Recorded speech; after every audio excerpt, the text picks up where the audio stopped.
If you're a fan of the UFC, this is all the crazy going on in the last couple of days. The UFC and ESPN, who partner together for TV rights, are unhappy with each other. I'm not going to bore you to death talking about this, but this has underlying implications for fights we're going to see this year in the UFC.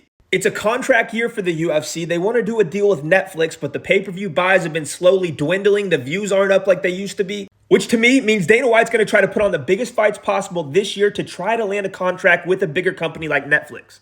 Ilia Topuria versus Islam Makhachev was the fight to make, but Islam just came out saying he's denying that fight and Ilia needs to fight a contender first. Whether you agree with that or not, this is the fight to make for the UFC, the best possible scenario for them. And regardless of what Islam wants, I can see Dana White making it a good enough deal for him to where they make this fight this year. And on top of that, I believe John Jones Aspinall will for sure happen at the end of 2025. Conor McGregor visited the White House with Donald Trump, and what do these two guys have in common? They both wear nice suits. And last, Bryce Mitchell claims that ever since the press conference with Jean Silva leading up to their fight, he has been under attack by a legion of demons.